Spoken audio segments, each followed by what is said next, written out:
هي باش نحكي لكم خرافة تو معناها بطبيعتنا احنا قلقين، ولكن الخرافة ذي عرفتها كالميم اللي انتشرت اللي يقول لك درشني درشني ومانيش نحكي على الويفي. انا درشني درشني ومانيش نحكي على زيد وعلى عمر اللي باش نجبد لك عليه بري.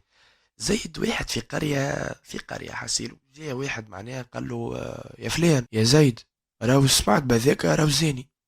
والسيد اللي يحكيو عليه زين راه معناها جو باهي على الاخر معناها والناس الكل تعرف. زي تنرفز على الاخر وقال له ما عادش تفتري معناها على العباد وبرا برا بعدني برا على روحك صاحبي. هبط زيد يقضي في شؤونه، هبط للسوق كذا يتساوى يهبط يلقى اي واحد معناها يعرضه يسمع يحكي في الحكايه ذيك، ولا يجي يعيط له يقول له اسمع راه وريت هذاك طلع كي وكي، لان هو معناها بيدو صدق.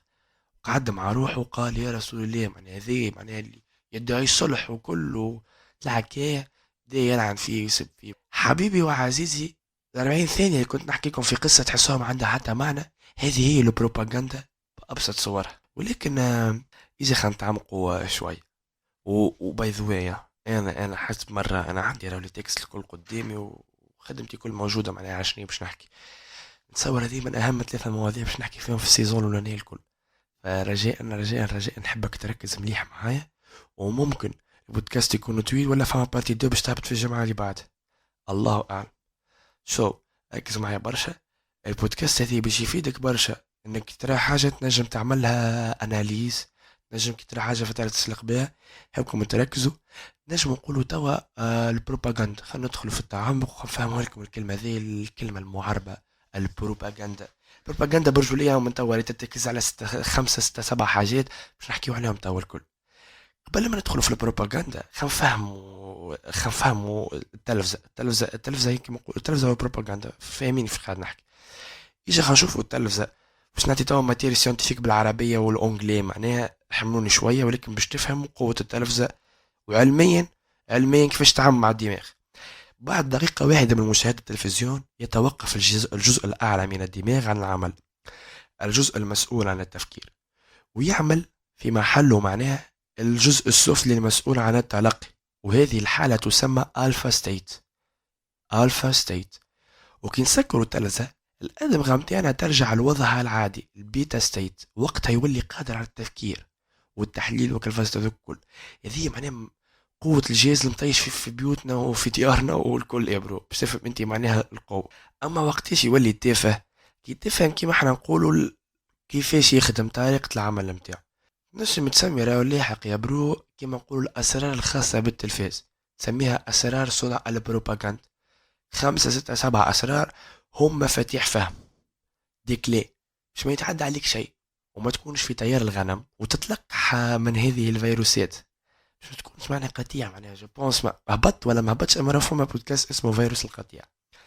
فيروس هذه تضرب المخ وتضرب التفكير وتضربك في حياتك وتكمل في التويل. تعرفوا فاش قاعد تعرف على شنو قاعد نحكي. فنبداو.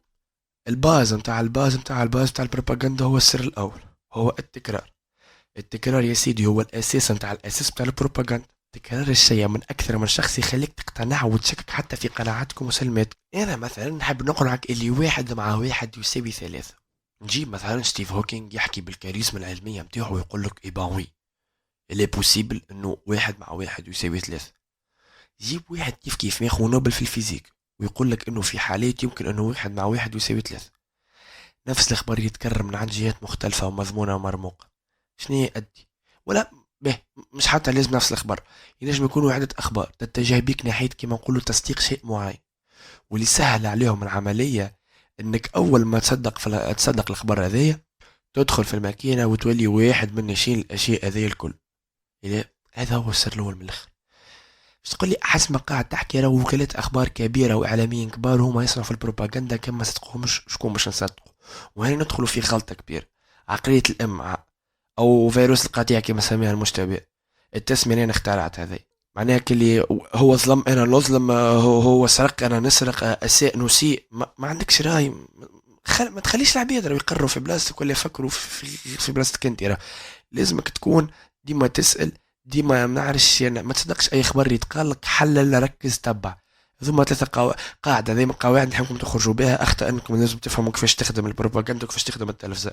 بكل بساطة ما تصدقش أي خبر يتقال لك، حلل ركز تبع. تعدوا للسر الثاني. حسب رايك كان جيت مركز معايا لازمك تقول لي من هم صناع البروباغندا، وباش نعطيك 5 ثواني للتفكير. كان جبت انا نتصور اللي انت مركز معايا على الاخر وقاعد تحلل في كلام.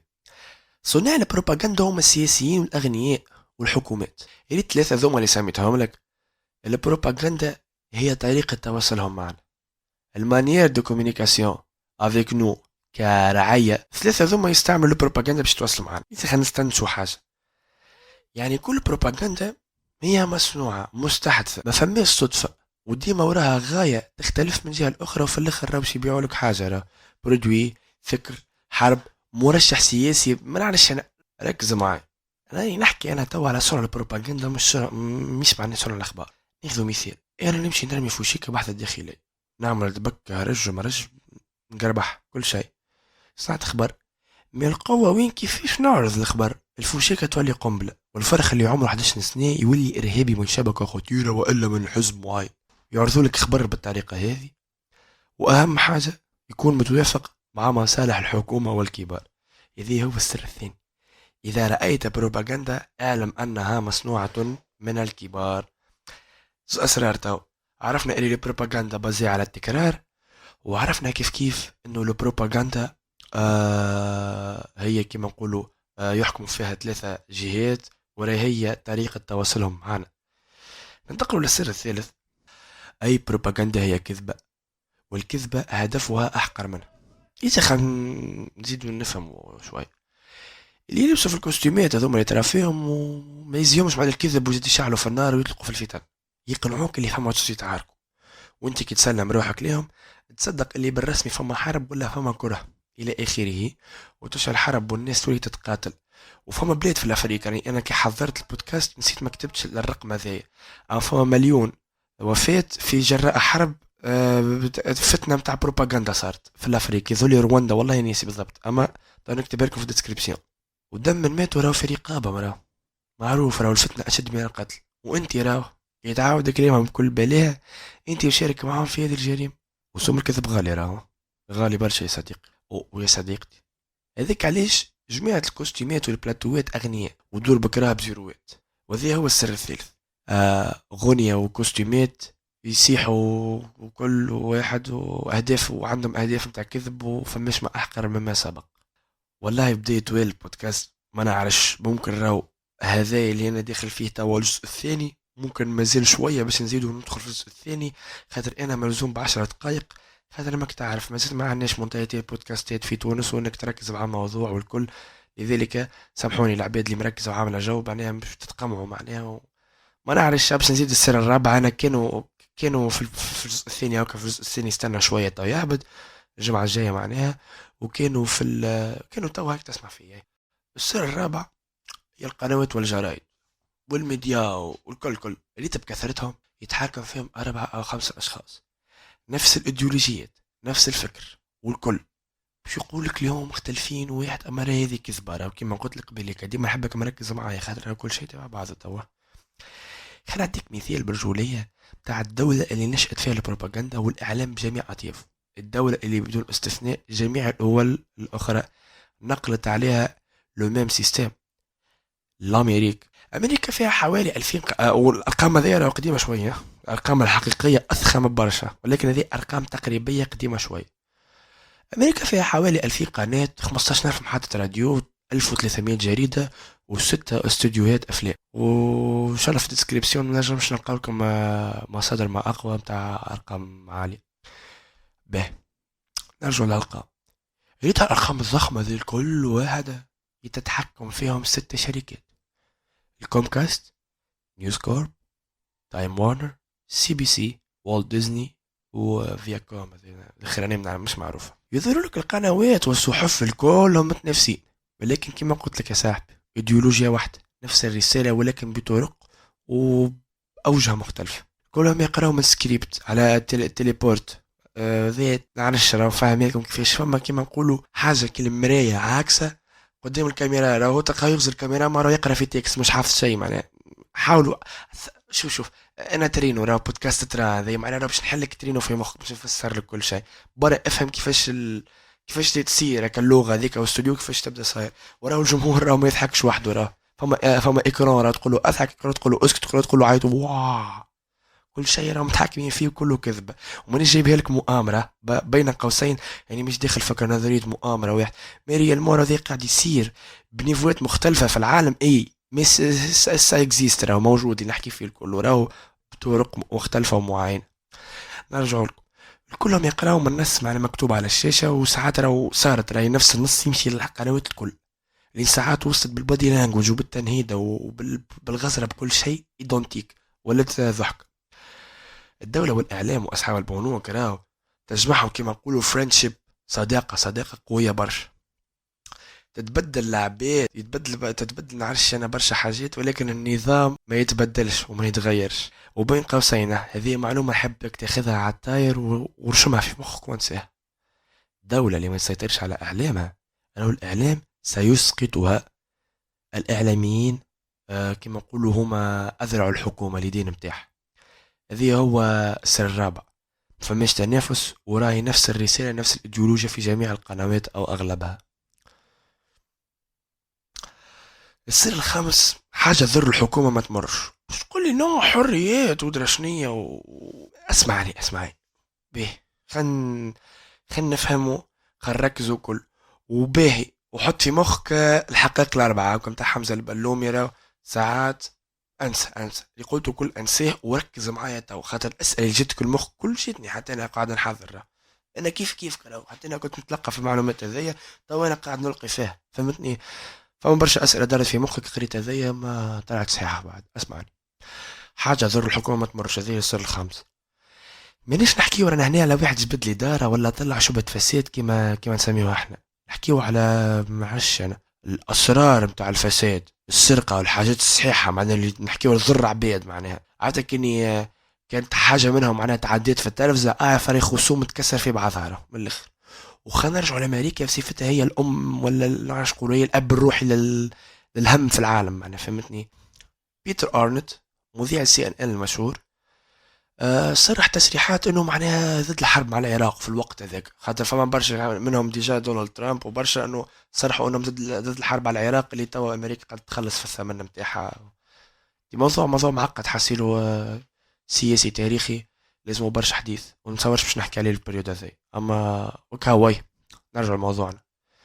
صرح انه ضد الحرب على العراق، وفي وقتها لو امريكا الكل راهي كانت تتسبب، نحكيو على 10 سنين امريكا راهي تسب على العراق تحب تضربها فهمتني.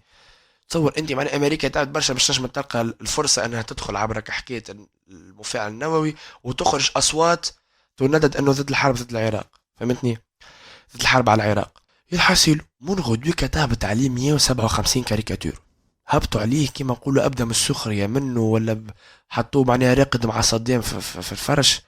معناش يعني معناها كيما نقولوا حتى به في نفس الموضوع. نقعدوا فعلا نعطيكم مثال في نفس الموضوع. فما عباد اغنياء برشا معناها حاولوا باش يشريوا معناها دقائق اشاريه باش يعديو دي بيوب على القنوات الاخباريه الكبيره هذه. اما شنية الكونتونيو نتاع البيوب هذه؟ التنديد بالحرب على العراق، ضد الحرب على العراق. آه معناها كيما نقولوا عباد تعطيك في فلوس باش تنشر حاجه مثلا نقولوا احنا باية ولا كذا، تم رفضها من جميع القنوات بكل بساطه. خاطر حاجه ضر الحكومه هذه، يوري اللي هي يعني راهي خرجت من اطار بزنس ولا ارضاء اكس ولا اجريج ولا منعش. يعني نعطيك مثال مثلا تو نتاع على حرب العراق، ومثلا مجرد توضيح للنظام اللي يحكم من وراء الستار، وراه في كل دوله موجود. هذه نحبك تفهمها، راني انا ما كنتش فاهمها. راه قلت تونس راهي نيفو نتاعها ضايع، رانا عندنا في تونس رانا امين قاره ونوفل ورتيني وعندنا عبيد بهيل وتصيب في التفاهه، ولكن ريالمون راهي كلها سياسات ممنهجه. وهنا تو ممكن فما في السر السادس ممكن تزيد توضح لك احسن شويه الفازا وكاو. آه هذه هو السر الخامس، الخطوط الحمراء اللي ما في بالناش اصلا اللي هي موجوده، ممنوع انه حتى واحد يفوتها. بين ندخل السر السادس. القنوات راهي ما تعرض لكش 24 على 24 بروباغندا، راه تعدي حاجات اخرى، لانه البروباغندا عندها لي سيزون نتاعها. ففي الوقت الاخر هني انا بديت نفهم، راه وليت عند هني ولا تو باش تفهمني علاش اش قاعد نقصد. بعد يعني كما نقولوا نقولوا ماهوش موسم تاع بروباغندا، شنو تعدي لك في بلاصتها برا مش تافهه تعتمد كما نقولوا على سياسة الهاء. معناها اللي تكون مثلا كله فقرتها الكل معبية بحاجات معناها تحرك الرأي العام كما نقولوا في اتجاه معين. كما قلنا احنا مثلا كما نسميو احنا ريبورتاج، او الاسم العلمي متاعهم ما نعرفش انا الفي ان ار فيديو نيوز ريليز، I don't know حاجة هكا حسيلو. الأغلبية تلقاهم مرسلين راهم من جهتين، يا من الحكومة يا من الشركات. وكالاستطلاعات الرأي اللي سبر الآراء كما نقولوا احنا، كل في الشوارع ديما دولة اللي تحب تهز العبيد في لاتجاه معين. والطاغي في تونس اللي فهمنا من استطلاعات الرأي انه احنا شعب جاهل، وانه الحكومة التونسية وكر متاع بهيمة وجهل، واذا غلطوا بودكاست حوماني اقوى رد. ذي نحب نعاود اللقطة ذي. العبيد راهي ماشي في مخ لحوم وكر متاع بهيمة جهل، شعب جاهل ما نقراوش. وعاوش نعاودها مرة أخرى خاطر حسيت روحي تفرهدت كي قلت بودكاست حوماني أقوى رد. واللي ما يعرفش راهي العاصمة يتفخروا بها، راهي العاصمة بحومة، ومش بني فرنسا ولا بالخدمات ولا بالحكايات الفارغة متاعك. باهي نرجع للموضوع. الريبورتاج الكل عندهم أهداف خبيثة، يعني وراها أهداف معين، ومش كان يعني التوجيه الرأي العام لا، بل الغاية التجارية معناها. فانت تسمعهم يحكيوا على موضوع بعد رشنية ويزلق لك كلمة والله شركة اكس رائدة في المجال هذا، رشنية بالك شنو يحبها. هذه واحد من أهم الأسرار والسر السادس. مش كل حاجة تراها هي حقيقة، ومش أي حاجة تعتقد لك أنت اخترتها بروحك لك أنت اخترتها بروحك. نحبك فايق. السر الأخير هو شنو؟ تكتيك معروف برشا لازمك تسلق بيه أول ما تجراه. ركز معايا صديقي وصديقتي، 90% صحيح راهو هذا. اللي هو شنو هي العبارات العائمة، باش نسميهم لك أنا توا اسم. بعض الناس يقولوا مصدر موثوق، مصدر مقرب، مصدر سري، مصدر خاص بيا، يهزك المجهول. واعرف وقتها اللي راه قاعد يقول في رايه ديما يحطوه في الاطار هذا. تلقاهم ديما يستعملوا كالمصطلحات الشعبيه متاع لازم نقفوا لبلادنا، ندعموا الجيش، الحريه، نرجعوا الامجاد، 3000 سنه حضاره. كله كلام فارغ وعائم، وتنجم تسمعوا ساعات معناه في وسط كلام صحيح وجدي، اما الاغلبيه العظمى لا يرى.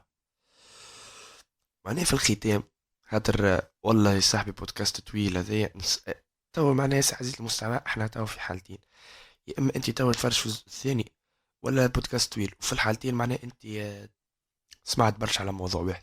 ولكن في الاخير لازمك راهو تكون فايق لها. الميديا راه باش تخليك تكره برشا عباد مظلومين وتخليك تحب عباد ظالمين. لازمك تعرف الطرق نتاعهم راهو باش ما تتخدعش، ولا والحكايه هذه الكل يعني لازم تكونوا فايقين. اي حاجه صارت ديما لوج وتبع وركز وراها، ديما اسأل، ديما شوف المصادر، ديما شوف من اكثر من كما احنا نقولوا من جهه. البروباغندا ما نحبكش تدخل في نظريه المؤامره وكل شيء ترى فيه غلط بروباغندا، ولكن ثيق ترى حاجه من الحاجات اللي مثلا نقول انا حكيت عليهم توا، ولا انت في الريسيرش نتاعك بعد على الموضوع هذا تعمقت اكثر. أه نحبك معناه كما نقولوا فايق. عقلية القتيان لازم نبعدوا عليها، لازم ما عاد نخليو حد يخمم في بلاصته. المحللين السياسيين هذوكم نسمعوا في رايه، ما نخليوش هو يخمم في بلاصتي ونتبنى رايه. خاطر هو الراي ذاك يصنعه هو لغاية ولا معينة، ولا تسربله باش يتقال انت معناها ما تكونش واحد مكاك عبر الحمل خارجة في المكان كما قال مبار. لازمك تكون يونيك، ما يضربكش فيروس القطيع، ولازمك ديما تريزيستي، ديما تتحرك. سي سا. شكرا جدا على الاستماع لهذه اللحظات. اتمنى يعني انه يكون البودكاست فاتكم برشا. بارتاجي وابعث فيديو واحد من صحابك تحسوا معناه ينجم يفيدوا البودكاست. واحد من صحابك ديما تحكيوا في المواضيع هذو، ابعثوا له واعملوا سجل تاع نقاش وحدكم. يهمني برشا رايكم في لي كومنتير. شكرا.